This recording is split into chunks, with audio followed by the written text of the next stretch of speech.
Dieu voulant, nous allons achever notre série d'enseignements que nous avons commencé depuis quelque temps qui porte sur l'église de la fin des temps. Et nous avons eu à dire des choses assez importantes concernant la fin des temps. Et ce que l'église de la fin des temps est censée faire. Aujourd'hui, je mettrai l'emphase sur ce que les pasteurs que nous sommes devrions avoir comme attitude, devrions accomplir comme mission de la part de Dieu à l'égard des fidèles et également la responsabilité des fidèles ou la mission des fidèles qu'on appelle également dans la Bible les saints dans cette nouvelle alliance. Alléluia. Dans cette nouvelle alliance, qu'est-ce que Dieu attend des fidèles? Qu'est-ce que Dieu désire que son église puisse réaliser, puisse accomplir? Quelqu'un me comprend? Quelqu'un me suit? Il est très important de savoir ce que tu es censé faire. Parce que je vous ai enseigné ici que vous pouvez faire beaucoup de choses pour Dieu sans toutefois faire ce qu'il a commandé. Et celui qui fait beaucoup d'œuvres pour le Seigneur sans faire ce qu'il a commandé, en réalité ne fait absolument rien. Parce que tu seras évalué en fonction de ce qui t'aura été confié comme mission. Quelqu'un me comprend? Et j'aime donner cet exemple-là. Lorsque vous embauchez une servante ou une nounou chez vous à la maison, vous l'évaluez en fonction de la mission que vous lui avez assignée. Si elle fait beaucoup de choses sans toutefois faire ce pourquoi elle a été mandatée, payée, j'ai envie de dire ça comme ça, ou elle est rémunérée, vous n'allez pas lui donner une bonne évaluation parce qu'elle n'est pas en train de faire ce pourquoi vous l'avez appelée, ce pourquoi vous avez loué ses services. Donc il est important en tant qu'église de la fin des temps de comprendre ce que Dieu attend de nous. Afin que quand on sera devant son trône, on puisse avoir de lui ce témoignage que nous sommes bons et fidèles serviteurs. Car on peut être fidèle, on peut être des serviteurs sans toutefois être bon et fidèle. Quelqu'un me suit? Voilà, tu dois être un bon et fidèle serviteur. Vous connaissez l'histoire des serviteurs, l'histoire des talents avec les serviteurs. 2 ont été qualifiés de bons et fidèles et le dernier n'a pas été qualifié de bon et fidèle, il a été plutôt qualifié de méchant serviteur. Donc pour ne pas que demain tu sois qualifié de méchant serviteur, tu as besoin de comprendre également ce que Dieu attend de toi. On va pour se faire ouvrir nos Bibles. Nous allons lire essentiellement 3 textes. Le premier est tiré du livre des Actes des Apôtres. Actes des Apôtres, le chapitre 3.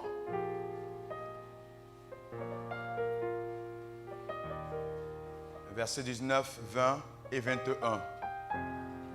Ensuite, Éphésiens, le chapitre 4. Verset 10 au verset 13.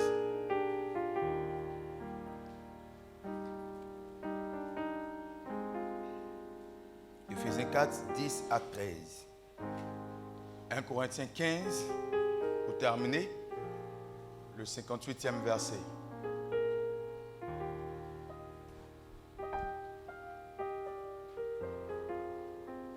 Je peux reprendre une dernière fois. Actes chapitre 3, les versets 19, 20 et 21. Éphésiens le chapitre 4, du verset 10 au verset 13. Enfin, 1 Corinthiens le chapitre 15, le verset 58. C'est bon pour tout le monde? Je procède à la lecture. Il est dit ceci, Actes chapitre 3. Verset 19.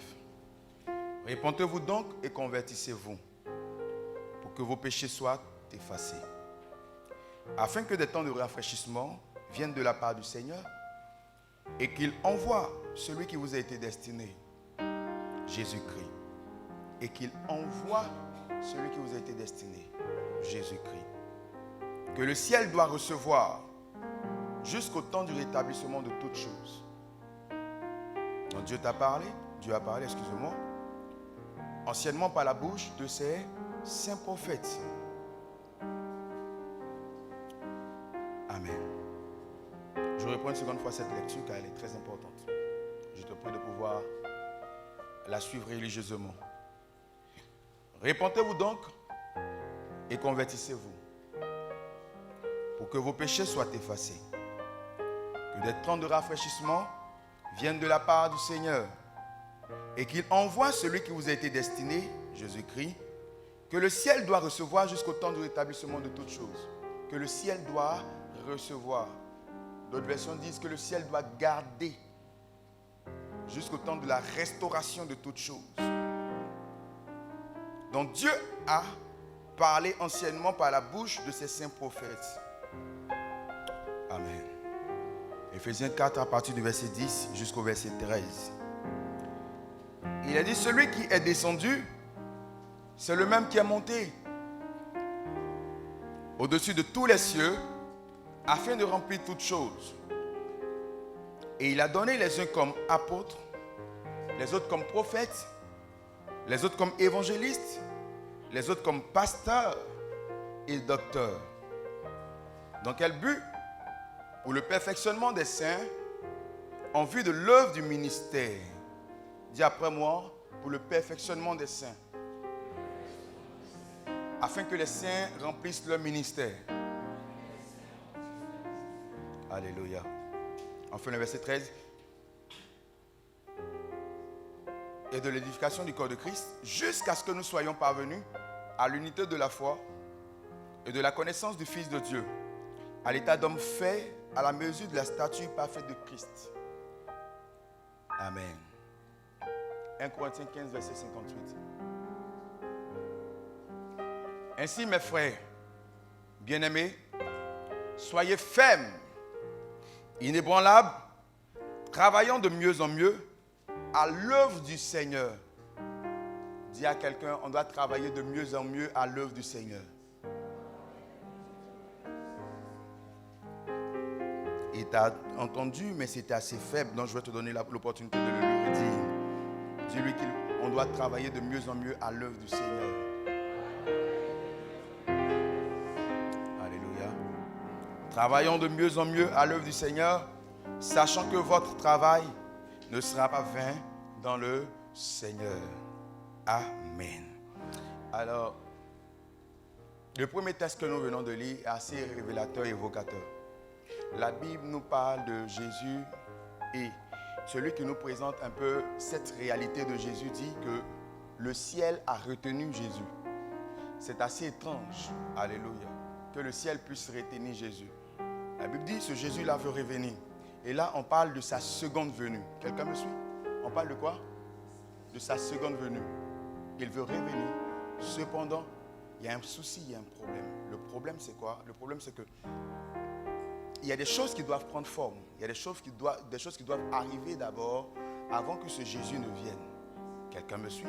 Il veut descendre à nouveau sur la terre afin d'enlever son église, afin d'immortaliser les saints, de sorte à ce qu'ils puissent vivre dans l'éternité et accomplir l'œuvre qu'il leur a assignée ou qu'il leur assignerait. Cependant, avant qu'il ne vienne, il y a certaines choses qui doivent au préalable arriver. Regardez, ça fait maintenant des années, des décennies, même des siècles, que des gens qui nous ont précédés ont annoncé le retour de Jésus-Christ, n'est-ce pas? Il est arrivé des personnes même qui ont eu à donner des périodes plus ou moins précises annonçant le retour de Jésus. Je me souviens que, en lisant le livre d'un grand homme de Dieu, il a eu à donner avec une certaine précision de date le retour de Jésus, disant que le Seigneur allait venir dans les années 1963. Et de 1955 à 1963, il prêchait sur le retour de Jésus parce que pour lui, les signes étaient imminents. Les guerres qui existaient, la famine qui sévissait et toutes ces choses que les Écritures avaient données comme signes étaient manifestes. Donc pour lui, il n'était pas possible qu'on puisse traverser cette période de temps sans que Jésus ne revienne. Mais vous l'avez constaté avec moi, nous avons dépassé 1963. En 1980, également, d'autres se sont levés avec la ferme conviction que c'était la période idéale pour le retour de Jésus, eu égard encore aux événements de la vie, aux difficultés de la vie, aux problèmes socio-économiques qui sévissaient dans le monde entier. Et pour tout le monde, c'était clair que dans cette période-là, Jésus allait revenir. Tout comme aujourd'hui, lorsqu'on regarde avec l'apparition de cette pandémie qui de l'histoire de l'humanité n'a jamais existé, on se dit certainement que Jésus est à la porte. Jésus n'est pas loin et qu'on doit veiller sur notre vie parce qu'à tout moment, il peut venir pour enlever son église. Alléluia. Je suis en train de te dire une chose importante, c'est que Jésus va revenir. C'est une vérité, il reviendra. Mais l'une des raisons pour lesquelles tous ces pronostics qu'on a eu à faire n'ont pas été est tout simplement parce qu'il y a des choses importantes que l'Église, à savoir toi et moi, nous tous qui constituons le corps de Christ, devrions accomplir avant que Jésus-Christ descende ou avant que le ciel ne libère Jésus-Christ pour qu'il puisse venir enlever son Église. Donc il y a une responsabilité que Dieu attend, dont nous devons faire preuve. C'est qui va déclencher la venue de Christ. Je veux donc dire de façon un peu peut-être lapidaire que la venue de Jésus-Christ dépend en partie de toi. Alléluia. Je réponds. La venue de Jésus-Christ, elle est légèrement conditionnée par toi, par tes actions. Pourquoi? La Bible dit, le ciel doit le recevoir jusqu'au temps du rétablissement de toutes choses, dont a parlé anciennement Dieu par la bouche des saints prophètes. Les prophètes qui ont existé avant la venue de Jésus-Christ ont annoncé un certain nombre d'événements qui devraient prendre forme sur la terre, qui devraient arriver sur la terre. Le rétablissement des vérités qui ont fondé ou qui devaient fonder l'Église et qui devaient permettre à ce que le règne de Dieu soit établi sur la terre. Ces choses-là ont été annoncées avant la venue de Jésus-Christ. Certaines ont été manifestées jusqu'à ce qu'elles tombent dans l'oubli. Et par la suite, le Seigneur a utilisé des réformes pour ramener ces vérités-là à la surface. Mais là, nous sommes dans une phase où l'Église doit se servir de ces vérités pour accomplir sa mission ultime avant son enlèvement. Et ça, c'est ta responsabilité parce que toi et moi, nous appartenons à ce qu'on appelle l'Église du temps de la fin. C'est-à-dire qu'après nous, il y aura l'enlèvement. Quand je dis après nous, je ne dis pas forcément que nos enfants ne vont pas connaître. Je parle de toutes ces générations qui existent à partir de nous. Nous sommes dans les temps de la fin et donc nous avons des choses à accomplir pour le royaume. Et ces choses-là, nous devons les connaître. Nous devrions les connaître et les pratiquer. Amen, amen. Donne-moi un bon amen que je te parle en ce soir. L'église d'hier est fondamentalement différente de l'église d'aujourd'hui. Les conceptions de l'église d'avant ne sont pas les mêmes. Pourquoi? Parce que les objectifs que Dieu a assignés à l'église d'hier ne sont pas les mêmes objectifs qu'il nous assigne à nous, église d'aujourd'hui. La saison de l'église d'hier n'est pas la même saison de l'église d'aujourd'hui. Donc Dieu a des attentes concernant cette église. Quand je parle de cette église, je parle de l'église corps de Christ dans sa généralité. Dieu a une mission qu'il nous a confiée. Dieu a un but qu'il veut atteindre. Dieu a des objectifs qu'il veut réaliser. Et en cela, je veux te dire une chose importante. Ça ne dépend pas de ton âge. Arrête de te dire que je suis trop jeune pour pouvoir être utilisé par Dieu pour servir les intérêts du royaume. Non. Il y a des personnes plus jeunes que toi qui ont servi le royaume dans les Écritures. Les historiens disent que Jérémie avait autour de 17 ans lorsque le Seigneur s'est présenté à lui et qu'il l'a envoyé pour aller parler à un peuple qui avait le cou raide, à un peuple qui était teigneux, à un peuple qui était téméraire, à des gens qui n'hésitaient pas à tuer les prophètes, à des gens qui n'hésitaient pas à égorger des prophètes, à des gens qui n'hésitaient pas à lapider des prophètes. Mais Dieu l'a appelé et dit, va, tu diras ce que j'ai à te dire. Il a dit au Seigneur, je suis un enfant. Dieu lui a dit, non, ne dis pas que tu es un enfant parce qu'en réalité, je te dirai et tu diras ce que je te dirai. Je réside avec toi, je serai avec toi. Mon esprit est plus vieux que tous les esprits que tu rencontreras. C'est pourquoi n'aie pas peur de les affronter parce que tu ne les affronteras pas seul. Tu les affronteras avec ma grâce, tu les affronteras avec mon onction, tu les affronteras avec ma capacité. Lorsque la capacité de Dieu vient s'associer à ta capacité, ça fait de toi quelqu'un d'étrange, quelqu'un de puissant, quelqu'un de fort. C'est pourquoi tu ne dois pas dire que tu ne peux pas parce que celui qui peut est avec toi. Tu ne dois pas dire que tu ne veux pas parce que celui qui est capable est avec toi. Quelqu'un a dit, lorsque Dieu est avec une personne, il constitue la majorité. Alléluia. Donc même s'ils sont 1000, même s'ils sont 1 million, celui seul qui est avec toi, qui s'appelle l'Éternel des armées, est tout suffisant pour vaincre une armée, quelle qu'elle soit. Alléluia. Mais pour cela, nous devons comprendre qu'est-ce que le Seigneur attend, non seulement des pasteurs, parce que nous sommes vos guides, nous sommes vos bergers. Nous sommes ceux-là qui devrions vous communiquer les voies de Dieu, devrions vous communiquer la pensée de Dieu. L'église des temps de la fin doit être donnée comment? La nourriture de cette église doit être donnée comment? Le message de cette église doit être donné comment? Qu'est-ce qui doit constituer la formation de cette église? Mais vous, en tant que chrétien, vous, en tant que fidèle de cette église, les temps de la fin, qu'est-ce que vous devriez faire? Dans le deuxième texte que nous avons lu, et c'est ce texte qui parle de ces choses, le texte de Éphésiens, le chapitre 4, la Bible nous dit que Jésus, celui-là qui est descendu dans les tréfonds de la terre, les profondeurs des abîmes, qui a vaincu la mort et le séjour des morts, c'est Jésus, lorsqu'il est monté, il a fait des dons aux hommes. Il a donné les uns comme apôtres, les autres comme prophètes, les autres comme évangélistes, pasteurs et docteurs. Donc, dans l'église de Jésus-Christ, il est très important de comprendre qu'il y a ces ministères-là, qui sont au nombre de 5, qui sont censés exister. Alléluia. On peut les retrouver en une personne. Alléluia. Cependant, leurs actions doivent être prépondérantes. Les actions doivent être vues. Pourquoi?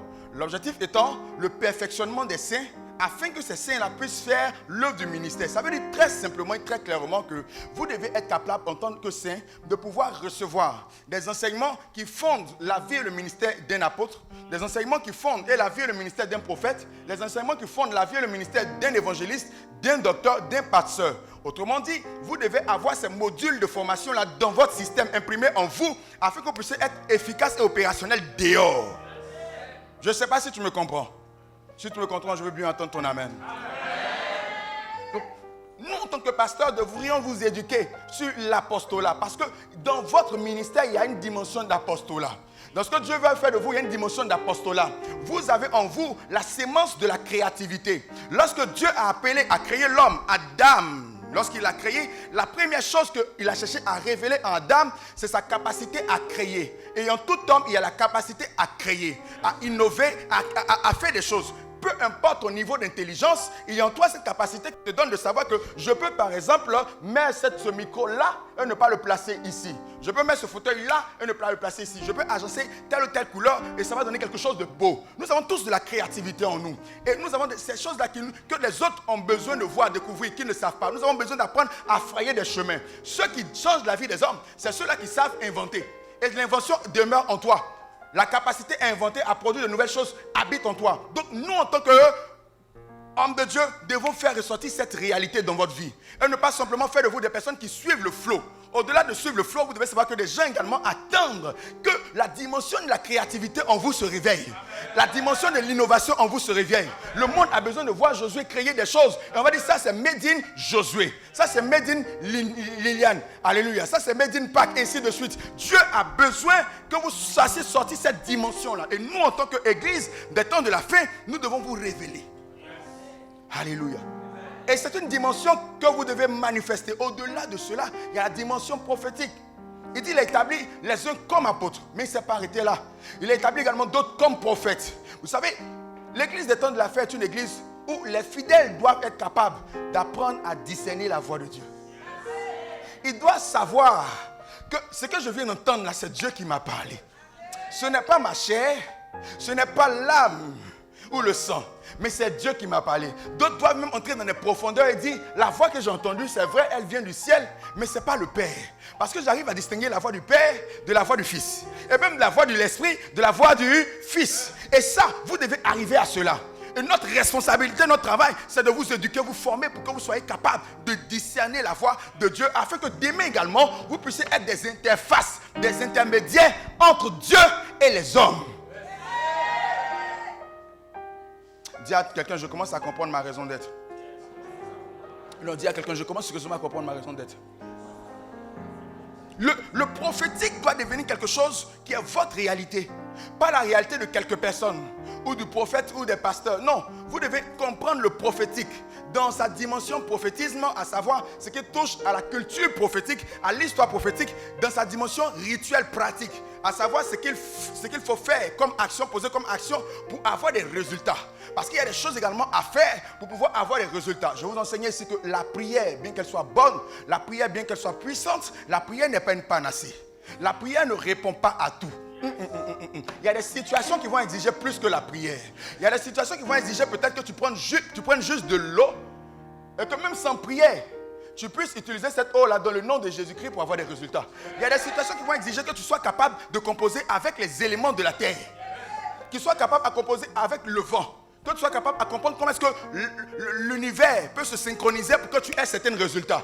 Un homme avait la connaissance de ces choses. Avant même qu'on entre dans la nouvelle alliance, il était capable de parler au soleil. Il était capable de parler au soleil. Pour que le soleil puisse reconnaître sa voix, il a fallu que cet homme-là sache comment est-ce qu'on parle au soleil.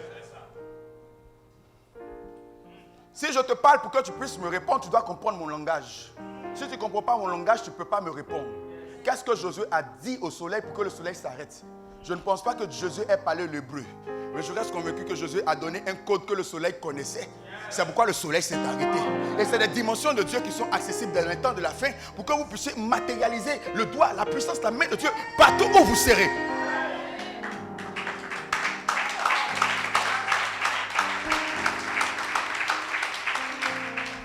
Donc, nous sommes dans les temps où Dieu veut révéler cette dimension prophétique qui sommeille en vous. Les gens dehors dans vos secteurs d'activité ont besoin d'entendre Dieu au travers de vous. Pas au travers de votre pasteur. Je ne dis pas au travers de votre pasteur, mais au travers de vous. Il y a des gens dans ta famille qui ont besoin d'entendre Dieu, pas au travers de moi, mais au travers de toi. Il y a des gens qui ont besoin de venir vers toi pour dire, mais oh, Matmel, j'ai dormi hier nuit là, j'ai fait un rêve. Mais qu'est-ce que ça veut dire? Et pendant que la personne te dit ça, tu entends la voix de l'esprit qui dit, voilà ce que l'esprit est en train de me dire par rapport au rêve que tu as fait. Ça signifie ceci, ça signifie cela. Voilà ce que tu dois faire. Voilà ce dans quoi l'église est en train de tendre. Voilà la pensée pleine de Dieu pour son église. Des gens authentiques, des fidèles authentiques, purs, forts, réels.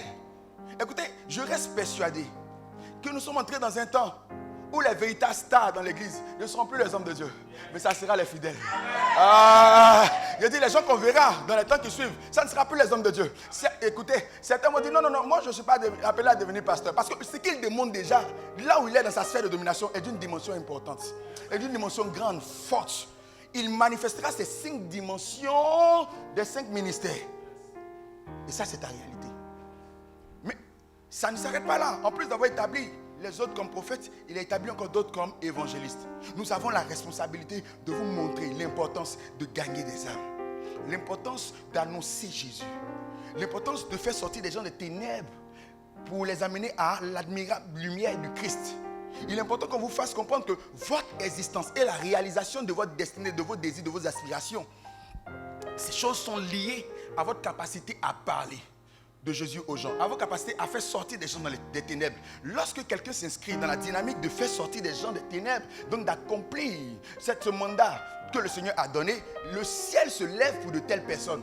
Dieu combat pour de telles personnes. Pourquoi? Parce que ce sont des promoteurs du royaume. C'est ceux-là qui font avancer le royaume.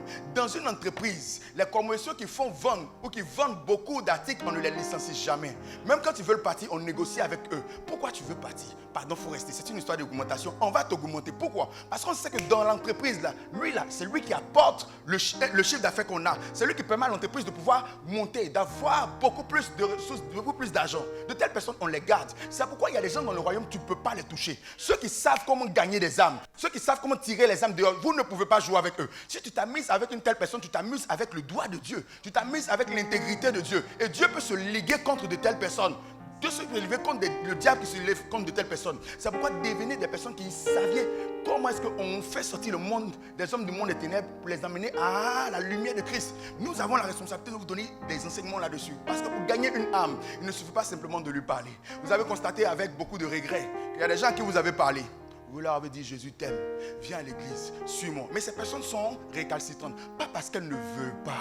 Parce que tout simplement, elles sont liées. Elles sont dans des caveaux, elles sont dans des chaînes. Il y a nécessité que vous entriez dans le monde des esprits afin d'utiliser la puissance de l'esprit, la force de l'esprit pour les faire sortir. Parce que tant qu'elles ne sortent pas, elles ne vous suivront pas. Quelqu'un qui est emprisonné ne peut pas te suivre.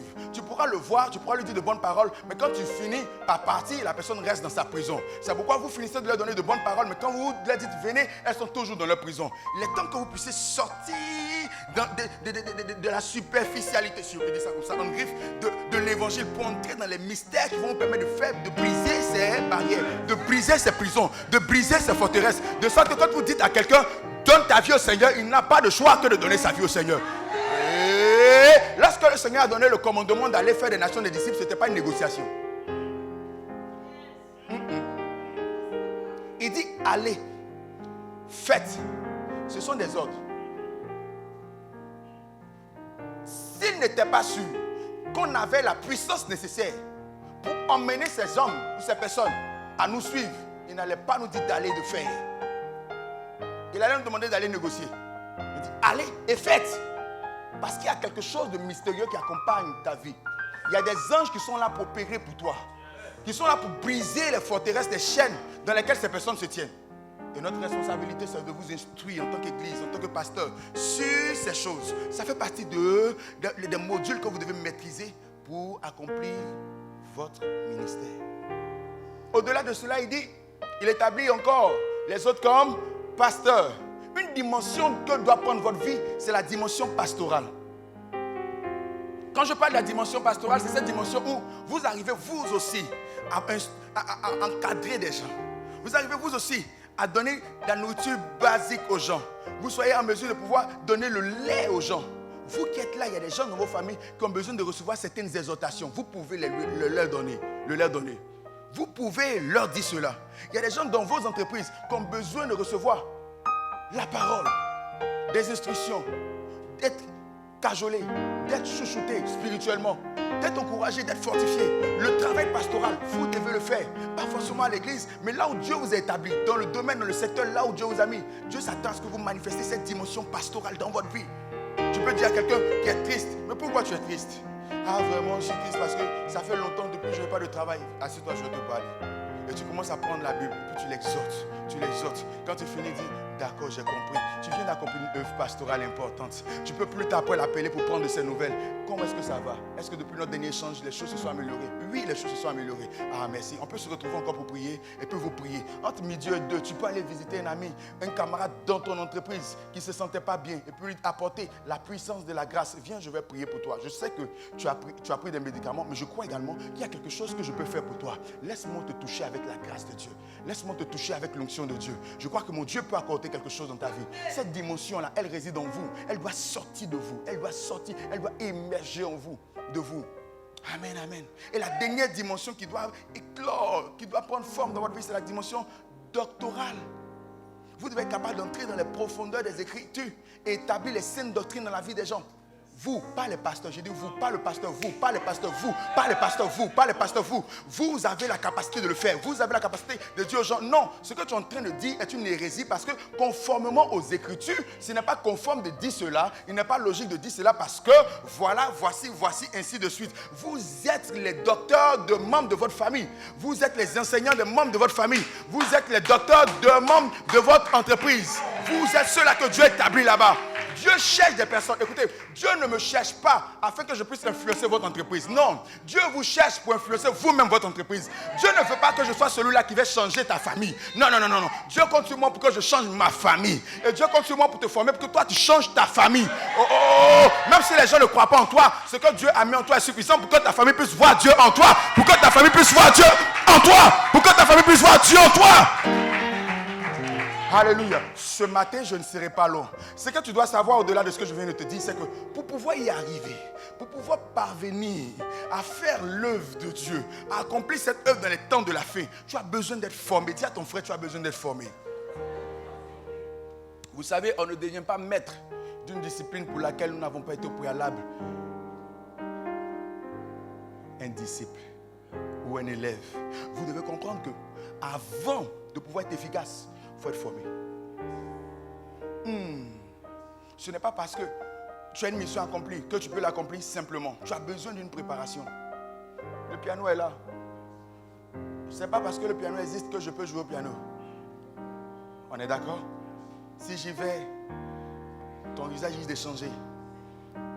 Amen. Si c'est moi qui dois conduire l'adoration, on joue au piano. Je suis sûr que certains vont me demander pardon. Papa, fais ce que tu sais faire. Laisse Josué faire aussi ce qu'il sait faire. Mais si je me forme, je pourrai jouer efficacement. On est d'accord? Si je me forme. Servir Dieu n'est pas compliqué. Cependant, servir Dieu exige et nécessite que vous formiez. Vous avez besoin de vous former. Et vous devez accepter que nous vous formions. Amen, amen. Vous devez accepter que nous vous préparions pour le service de Dieu. Vous devez accepter qu'on vous modélise selon le plan de Dieu. Pas selon ce que vous désirez, mais selon le plan, le programme divin. Vous devez accepter souvent le brisement parce que ça fait partie de la formation. Vous devez accepter souvent qu'on vous dise non, ça c'est pas comme ça on fait. Viens prier, viens chercher Dieu. Tu ne peux pas servir un Dieu que tu ne rencontres pas. Je vous ai parlé d'entendre la voix de Dieu. Mais souvent, il y a nécessité que vous puissiez passer des temps importants dans la présence avant que votre esprit s'ouvre. Avant que vos oreilles se débouchent. Que vos capacités surnaturelles s'activent. Et ça, c'est notre responsabilité à vous inviter à de telles rencontres, à de tels temps de prière pour contribuer à votre formation. Parce que dehors, il y aura également de l'adversité. Dehors, il y aura également l'ennemi. Dehors, il y a une sorte de compétition qui est là-bas. Où le diable viendra également avec ses agents pour détourner les personnes que vous voulez gagner de la voie du Seigneur. Pour vous empêcher d'établir le règne de Dieu. Donc ça sera puissance contre puissance. Votre travail, c'est accomplir l'œuvre du ministère. Vous avez un ministère accompli sur la terre. Dis à ton frère, j'ai un ministère accompli sur la terre. Oh, dis-lui, j'ai un ministère accompli sur la terre. Beaucoup de personnes, quand on parle de ministère accompli sur la terre, ils font référence simplement à leur activité. À savoir, par exemple, celui de comptable, celui de financier, communicateur et autres. Non, ce n'est pas de ça dont il est question. Ça, c'est la plateforme. Dis avec moi la plateforme. Ces choses, ces activités que vous avez constituent la plateforme où doit s'exercer votre ministère. Votre ministère consiste essentiellement à faire l'œuvre du Seigneur, comme nous l'avons vu dans 1 Corinthiens 15, verset 58. Et l'œuvre du Seigneur consiste en quoi concrètement? Ça consiste à établir le royaume de Dieu partout où vous êtes. Donc à démontrer la puissance de Dieu, à démontrer les vertus de Dieu, à démontrer l'intelligence, la sagesse de Dieu, partout où Dieu vous met. Lorsque Dieu vous met quelque part, c'est parce que Dieu s'attend à ce que dans cet endroit-là, la lumière qui vient de son trône puisse briller dans cet endroit.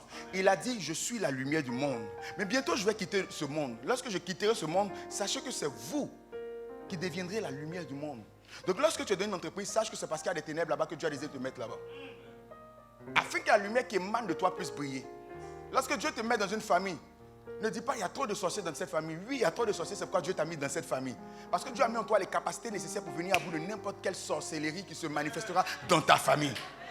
Toi, tu es outillé pour cela. Pas ton frère peut-être, pas ta soeur peut-être, mais toi, il a déposé ce qu'il faut en toi. Dieu n'a pas eu peur d'emmener Joseph seul en Égypte. Il pouvait décider d'emmener toute la famille en Égypte en se disant l'adversité serait trop forte, donc il faut qu'il ne soit pas seul, il faut qu'il soit avec d'autres personnes. Il dit non, ce jeune homme-là, lui seul, il y a en lui des choses qui peuvent emmener toute l'Égypte à fléchir. Une seule personne dans un territoire étranger, pas deux, pas trois, une seule personne qui a amené tout un pays à s'incliner, à reconnaître la grandeur de Dieu. Si un homme comme Joseph était capable de faire fléchir Pharaon, tu es capable de faire fléchir n'importe quelle autorité dans le nom de Jésus-Christ. Tu dois prendre conscience qu'il y a quelque chose d'étrange en toi. Il y a quelque chose de bizarre qui bouillonne en toi. Il y a une énergie qui cherche à se démontrer. Il y a une puissance qui cherche à se manifester. Il y a quelque chose qui veut se réveiller. Il y a quelque chose qui veut sortir de ta vie. Ne laisse pas ces choses être étouffées en toi. Ne laisse pas cette puissance dormir en toi. Ne laisse pas cette puissance sommeiller en toi. Dieu attend que son nom soit glorifié, pas par quelqu'un d'autre, mais par toi. Il est l'heure, il est temps que vous compreniez votre mission. Je le disais tout à l'heure, Dieu n'a d'égard pour l'âge. Si la plupart des enfants, il peut te prendre. Si la plupart des personnes âgées, il peut te prendre. Je dis, si la plupart des personnes âgées, il peut te prendre. Si la plupart des personnes âgées, il peut te prendre. Si la plupart des personnes âgées, il peut te prendre. Ne dis pas, je suis trop âgé pour servir le Seigneur. Non. Si Anne pouvait toujours continuer à servir le Seigneur, attendant la venue de Jésus-Christ, tu peux également continuer à servir le Seigneur. Jusqu'à ce que Jésus-Christ vienne t'enlever. Il est temps que vous et moi ayons un impact significatif dans la société. Il est temps que vous et moi arrivions à contrôler le système social, le modéliser, le transformer selon les plans et les desseins de Dieu. Il est temps que nous ayons une influence assez significative dans notre société. Il est temps que les autres dehors puissent nous regarder et dire, il y a une lumière qui est en toi, je veux te suivre. Je ne sais pas comment expliquer, mais je sens qu'il y a quelque chose de bizarre en toi. Oh, même si tu es chante, même si tu es musicien, même si tu es pianiste, on doit voir ces 5 dimensions se manifester en toi. Dans le domaine de la musique, quand les autres te regardent, ils disent, on sait que tu es pianiste, mais on sent qu'il y a de la pastorale en toi.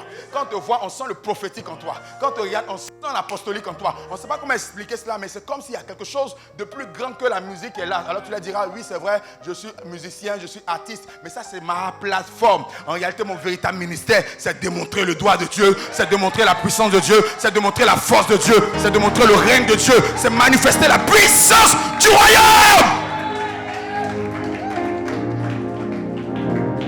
Telle est notre histoire. Et nous, Église Étoile Brillante, nous sommes prêts à vous offrir de telles formations. Nous sommes prêts à vous offrir un tel idéal. Telle est notre raison d'être.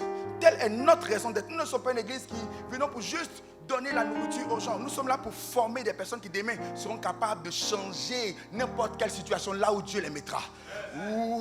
Il faut un temps pour cela. C'est pourquoi accepte de te faire former. Quand on finit le culte comme ça, quand tu as le temps, viens apprendre, viens te faire former, viens connaître certaines choses. Ne dis pas non, je connais déjà. Vous savez, le plus grand problème de ceux qui n'avancent pas, c'est l'orgueil. Lorsqu'ils pensent qu'ils savent déjà, qu'ils connaissent, qu'on n'a pas besoin de l'enseigner quelque chose. Lorsque tu estimes qu'on n'a pas besoin de t'enseigner, sache que tu es sur le point de la déclinaison. Tu as besoin d'être enseigné. Et souvent même d'un plus petit que soi. Oui, il y a des personnes d'un niveau inférieur au mien, même dans les choses de Dieu, qui ont eu à m'enseigner des choses, qui ont eu à me donner des informations qui m'ont fait du bien. Tu dois accepter qu'on te forme. Tu dois accepter qu'on te forme, qu'on t'enseigne, qu'on te donne des rudiments. Je vais vous enseigner ici qu'il était démontré qu'au bout de 11 mois, d'autres disent même au-delà de 11 mois, 12 mois, 13 mois, les connaissances qu'on a sont obsolètes. Ce que tu sais devient obsolète après 11 mois, de même que les cellules du corps se renouvellent après 11 mois. Tes connaissances deviennent obsolètes. Donc ce que tu as appris il y a 11 mois de cela, si tu ne les as pas renouvelées, aujourd'hui là c'est devenu caduc. Tu as besoin d'apprendre encore des choses encore plus importantes. Écoutez, dans les choses de Dieu là, il y a des choses nouvelles. Il y a des connaissances nouvelles. Il y a des opérations nouvelles. Oui, peut-être hier tu pensais que Dieu guérissait seulement en imposant les mains. Mais laisse-moi te dire aujourd'hui, Dieu peut ne pas imposer les mains puis guérir. Peut-être que, hier tu pensais qu'il fallait. Oui, beaucoup pensaient hier qu'il fallait simplement dire au nom de Jésus et puis être guéri. Mais certains ne savent pas que je peux le regarder puis la maladie va sortir de sa vie. Il y a des choses qui ont évolué, il y a des savoirs qui ont évolué, il y a des connaissances qui ont évolué. Et tu as besoin de te mettre au diapason de l'évolution des choses surnaturelles pour être également efficace dans cette société. Tiens-toi debout avec moi.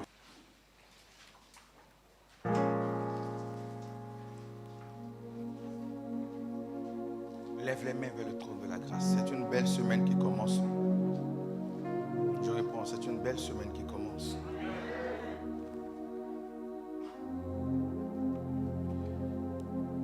Seigneur, je prie pour tes enfants afin que en cette semaine, tu les bénisses de la bénédiction d'Abraham,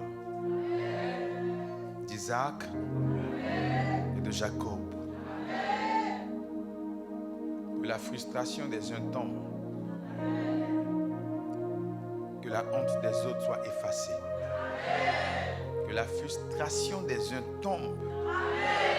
Et que la honte des autres soit effacée. Que la frustration des uns tombe. Et que la honte des autres soit effacée. Quand cette semaine, l'Éternel fasse une brèche dans le mur. Afin de te révéler ce que le diable est en train de concocter contre toi. Qu'il fasse une brèche dans le mur, comme ça a été le cas du temps d'Ézéchiel, pour te révéler ce qui est caché. Et je déclare que ce qui est caché est révélé. Et tu marches dans une paix totale. L'Éternel sécurise ton avant et ton arrière-garde. Dieu veille à ce que tu ne manques d'aucun bien. Il éloigne de ta vie la mort précoce.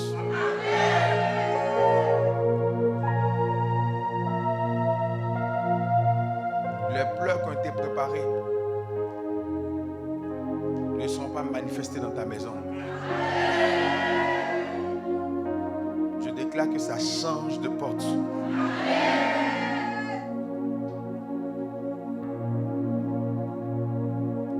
Je parle à quelqu'un, tu n'enterreras pas ton enfant.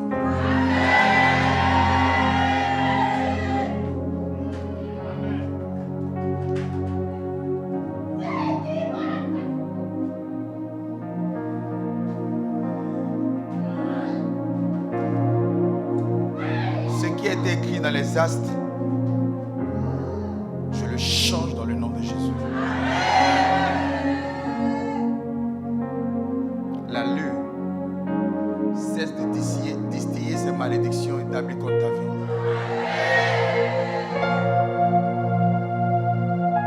Divine Majesté, je te prie pour leur vie, afin qu'à partir de ce jour, ils pénètrent dans de profondes dimensions spirituelles, qu'ils deviennent addicts de ta parole, de ta présence et des choses de l'esprit.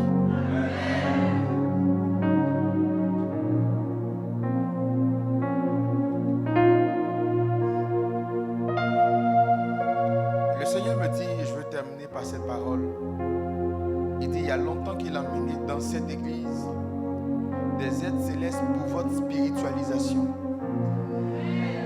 Je réponds. Il dit qu'il a mené il y a longtemps dans cette église des aides célestes, ce qu'on appelle, vous appelez complètement des anges, pour votre spiritualisation. C'est-à-dire que c'est des entités qui sont censées vous instruire sur les choses du ciel, afin que votre domination sur la terre soit plus importante.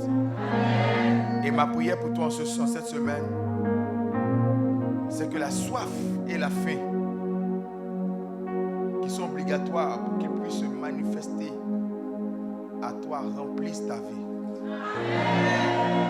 Que cette soif et cette faim du surnaturel remplissent ta vie. Qu'elle grandisse de jour en jour. Qu'elle grandisse de jour en jour.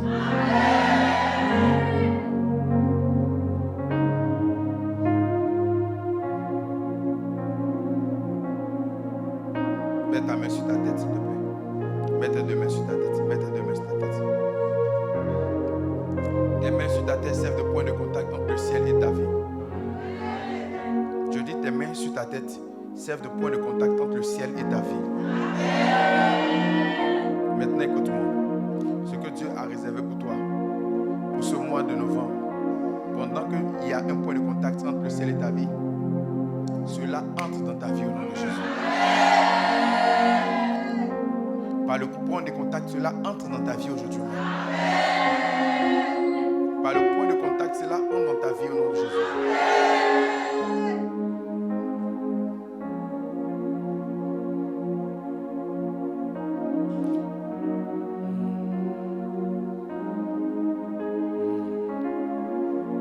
Garde ta main sur ta tête.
Shalom à tous et excellent dimanche à chacun.